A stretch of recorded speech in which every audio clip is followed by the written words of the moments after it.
Okay, let's talk about the Sixers All right, first all because right, all they right, do have probably the all biggest right. news headline of this week with, as Joey mentioned, Joel Embiid returning this week from the Dude, the meniscus Hawks have injury. played so well. This would be huge. I mean, this No, obviously would be huge.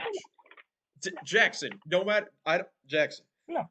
no matter how you frame it, getting an MVP leading scorer in the NBA back on your team is huge. And if I'm the Boston Celtics, the number one team in the NBA, you've dominated all season, I would not be happy if my reward for all that was Tyrese Maxey and Joel Embiid in the first round. Thank you. Not gonna happen. Not I gonna don't. happen. I'm sorry. Like You're taking What? What? you're taking a What? Trae Young-less Atlanta Hawks A over Trae Youngless Atlanta Hawks that beat Boston 2 times in the last week. over a MVP coming back 76ers Philly team. Yes. I'm sorry, 100%. but you don't think 100%. Boston's taking it lax right now? They're like literally 11 and a half games over first. They're literally got the first. They've had the first seed Taking locked it up lax. since. Like they're fine. I'm The not saying- Hawks beating them actually means nothing. I'm sorry. Yes, it does. Other than giving the Hawks confidence. How does The them taking it Sixers, lax? How is literally, them taking it? literally the Sixers and the Heat are guaranteed to make the playoffs. That's adorable. So There's you're no saying shot the Bulls or the Boston Hawks Celtics, beat the either of Boston them. Celtics taking it laxed is them playing all their starters in both games over 35 minutes. It's a good. That's them taking it laxed. Okay, let's talk. Let's talk about the Sixers. I'm with Joey because Oh, you're with Joey. there's an aspect that you're kind of overlooking, which is the fact that these five are like the guys who are playing for the Celtics know in their minds that they have the one seed locked up and they can drop a game in the fourth quarter to the Hawks. Thank you. They Doesn't dropped it matter in if OT. They lost both games by 1 and 2 points. I'm not saying they were trying to lose, but I'm saying that Joey has a point to. I'm not like it doesn't matter about like the coach not want like the coach obviously doesn't want to lose. He wants to get 60 plus wins. He wants to do everything he can to make sure all he those keeps guys getting do. contract extensions, and all the guys do. But do you think they're sitting their heads, man? If we put the Hawks, man, they are getting really hot. If they're making through the play-in, man, they're not making it through the play-in. But I want to talk about the Celtics. Or the Sixers. Sixers, sorry. All right, there's nothing to talk about. Joel Embiid's coming back to being out over 2 months, right? 2 months. Yes, and he's going to have like a week to get ready for the playoffs. That's not that much time. So this stretch that they have to finish the season is honestly the best stretch you could ask for to finish the season to get him back and healthy. So they play. He only plays against bad teams. They play OKC tonight as we're recording this. He may be back, he may not be. I don't think he will because he wasn't at shoot around this morning, it was reported. So after that, your final 6 games, your little trial period before the postseason, is at Miami, at Memphis, at San Antonio, then versus Detroit, Orlando, and Brooklyn. I mean, that's pretty decent, set of games to get your rhythm back. If you're Joel Embiid and the Sixers, like this team was gonna. Guess what, dude? He's not gonna need to get his rhythm back. He's got his rhythm. He's Joel Embiid, bro. He doesn't need to get his rhythm back. He's gonna get on the court and dominate. Okay. Sorry, I didn't mean to cut you off, Miles. But he's gonna get on the court and drop this. He's gonna do the same stuff he was doing before he got hurt. Playoff basketball, it's different to come back from just sitting not playing basketball for 2 months right into playoff action. Playing but that's why he has this week. That's why he has the week to play. You can't say that. I'm more worried about Donovan Mitchell coming back from injury than Joel Embiid because as for me as a Cavs fan, and I am biased, I want to stay in the 3 seed as the Cavs. Embiid and the Sixers, they're in the play-in basically, pretty much guaranteed. So when Embiid comes back, he just has to get warmed up. He just needs to find his game, find his rhythm by the time the playoffs come around. or by the time the play-in comes around. Like it's not like they're trying to get out of that because the Sixers are 3.5 games out of 6. Here's what I'm worried about. I'll say this: with Embiid, I'm definitely worried about like the short span of time where he has to ramp up and get into like playoff mode. I'm not worried about his effective or production on the court. He's going to come back and drop 35 and 15 in the 7-game series. Yes. Don't give me that face, Jackson. He's going to do that. Don't say in a 7-game series because we've never seen him do that in a 7-game series. Well, we're not even sure if healthy Embiid can do that in a 7-game series at this point in a playoff series. The way that he was playing at the beginning of this year, I just don't see any. That's exactly how he played last year. Maybe not to that point, but he was close to it last year. And he got a bad matchup with Boston. Don't say bad match. Any good player should be able to play well in any matchup. I mean, the Philly team he had around him, I think the Philly team he has around him. James Harden, Tobias Harris, still had Tyrese Maxey. Doc Rivers and James Harden obviously didn't see eye to eye. There was a lot more that was going on there that affected what happened on the court. I think you're selling him short by saying that he wasn't good in the playoffs. I think that he's going to come back, and I don't think his past playoff. Never mind. Let me stop. No, I get what you're saying. Like his past playoff history shouldn't really affect it. It does because we're talking about it.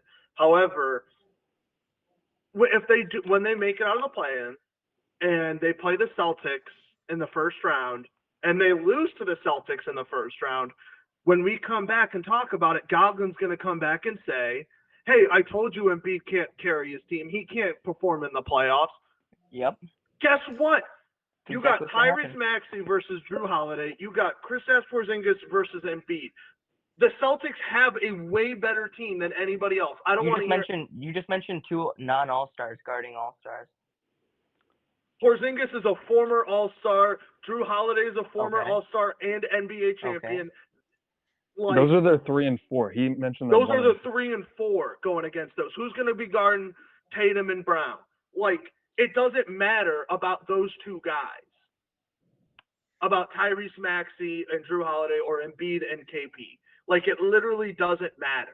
Like, no matter if Embiid does have a 35 and 15 series against Boston and they still lose, you're still going to come on here and still hate on him for absolutely no reason. Because Boston has been the best team in the entire league by miles this year. And you're not going to look at it. You're just going to look at it as Embiid can't do it in the playoffs. I agree. That is unfair. And that's what I was trying to get to. And that is unfair. I feel like this year Embiid shouldn't be judged. I told you so. Embiid shouldn't be judged really harshly at all this year, in my opinion, for the playoffs because of this injury. Okay. His numbers may not be that great, but I mean it'll be a combination because of if they play the Celtics, because of their great defense and also his injuries. I think the injuries could definitely affect him because 2 months. It's a long time to not play basketball, and I don't care how great you are. It does take a while. He is an injury-prone. Good thing for him is he's used to it. Player.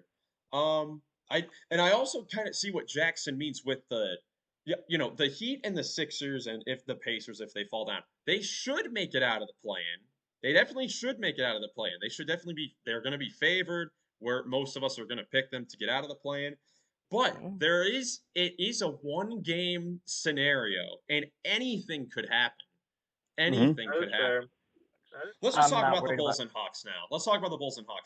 I mean, I already talked about the Hawks a little bit, but the Bulls, I don't see them making the playoffs. That's the one team I'm like, I don't see them winning 2 games in a row to make the playoffs because they're not hot right now. They haven't really looked that hot at all this season. You have DeMar, who's been in the playoffs before, but I mean, so. What if Kobe White drops 45? Didn't Kobe White get benched? Like I thought it was because he was coming back from injury. Okay, you said if Kobe White drops 40. It's a 1-game showdown. Like Okay, if Kobe White drops 40, then yeah, I could see them making it, but that's a huge what if. No, I know what you're saying. Winning 2 games in a row against better opponents it shouldn't happen. And I think the 2 games they'd have to win obviously is the Hawks. Right. And then I think it'd be the Sixers. And if they play the Sixers, they're not beating the Sixers because we know darn well that they don't have a center that can even come remotely close to stopping a parked car, let alone Joel Embiid. As much as I hate Joel Embiid, yeah. Nikola Vucevic can't play defense. Nikola Vucevic couldn't guard me on defense. He's terrible. I bet he could guard you. But I mean, even like Onyeka and Clint Capella, those are 2 big men. That's why I think the Hawks are going to beat them because they don't have the big man defense. Something the Hawks don't have going for them is just the injuries. All the Yeah, injuries they don't have health. They don't have health. Like Trae Young's been out, Onyeka Okongwu's been out, Sadiq Bey is out for the season. Jalen Johnson was out for a little while. You look at he just returned. Like you look at who they've had to start during this stretch. Like they've had DeJounte. They've had to put Bogdan Bogdanović in the starting lineup. They usually love to have him off the bench. DeAndre Hunter's been great for most of the season. But this is why we were so high on the Hawks. But then you also because of these injuries, they've had to play like Vit Krejci, Garrison Matthews, Bruno Fernando, rotational minutes, and in a play-in 1-game scenario, that's probably not going to win you a game. Yeah. Or get you to the playoffs. Yeah, I don't see. But those are the guys who are motivated. Those are the Heat culture guys. Those are the Heat culture. But they don't have that kind of culture in Miles does not Atlanta. know Bruno Fernando like that. He's not ready for the Bruno Fernando takeover. Man, I don't know. I just don't see the Bulls or Hawks winning any of those games. Like I see them, obviously one of them beating each other, but like I don't see either of them winning 2 games to make it into the playoffs over the Sixers or the Heat. I'm looking at the guys you mentioned have been playing incredibly well. Like Krejci just had 18 in only 25 minutes against. Granted, it's the Bulls. Well, that's who they're gonna have to play is the Bulls.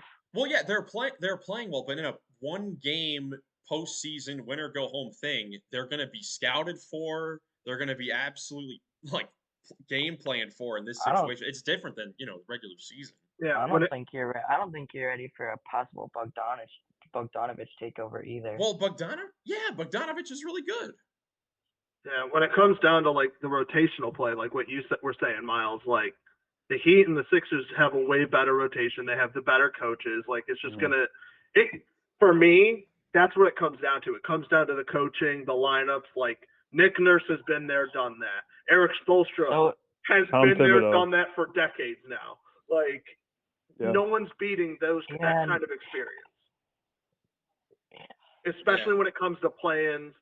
And when it is like what you said, a 1-game series.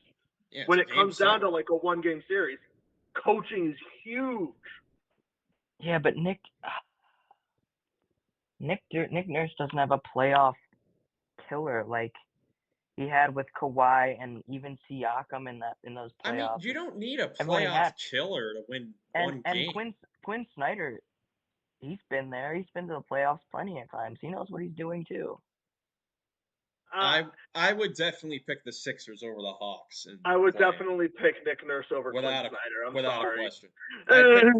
I like Quinn Snyder. I liked him, but I'd give the Sixers the advantage with coaching, rotations, defense, their scoring options. I'd give them the advantage everywhere. I don't know about defense. I do know about defense. The Hawks have been very disappointing defensively. Well, that's their one player. That's their shooting guard. Johnson? DeAndre Hunter is a great defender. Jalen Johnson's a good defender. And he's going to be healthy. He's going to have this little week to prepare, too. He'll be ready. Clint Capella, he's pretty good at defense. Let's talk about the team with the number 2 defensive rating over the last 3 or 4 weeks in the East. That's the Miami Heat. Okay. I agree. Second best defense in the conference over the last couple weeks here. Can the Heat do it again? Coach Spo magic. What do you guys think? Strike. Well, you heard what I said. I think they'll make the playoffs. I think them and the Knicks have the best 2 shots, other than Boston. So yeah, I think they'll be there, and I think they have a better shot than the Sixers to win a first-round playoff matchup. I don't think they beat Milwaukee at all. I think they can beat Milwaukee. That's gonna be a good one. I think if Giannis has to win a playoff series, he's gonna win a playoff series by himself too. Look, here's my thing with the Heat and the whole underdog thing. Because of everything, last year, their run last year, they're not underdogs anymore. No, they're not. They're not underdogs anymore. Everyone knows what they did last year. Everyone knows that they have the capability to do it this year. They may not be favored, but it's not going to be like if this is the series, it won't be like, oh, Milwaukee's just going to run by Miami because they're the higher seed. No, like Miami, they're not going to be doubted like on the potential to make the run. I think that with the Bucks Heat, if the Bucks Heat series is a thing, who would guard Jimmy? That's the main worry that I would have with Milwaukee, because I know Drew Holiday got torched by Jimmy in games 4 and 5, but that's still like Drew Holiday's one of the best defensive options you could have to guard Jimmy Butler, and the Bucks just don't have that this year. Underrated Jimmy stopper. All right, so let's predict just the play in the bottom 8. I'll go Hawks over Bulls, Heat over Sixers, Sixers over Hawks. I would also agree with that. Probably exactly the same. Yeah, I mean it's hard because of we just don't know how good Joel Embiid's going to be when he comes back. I do. Give me Hawks over Bulls, Heat over Sixers, Hawks over Sixers. Bada bing, bada boom. Nice. I'm gonna go with the Bulls over the Hawks. Okay, you're just a hater at this point. And then you can't pick him as a hater. Stop. I'm just kidding. It's a joke. And then what? Each one is different so bad. No, and then the Sixers beat the Bulls. All right. Yeah. Even though the Vucevic and Drummond wouldn't stop Embiid, they have the big bodies to defend in the play-in.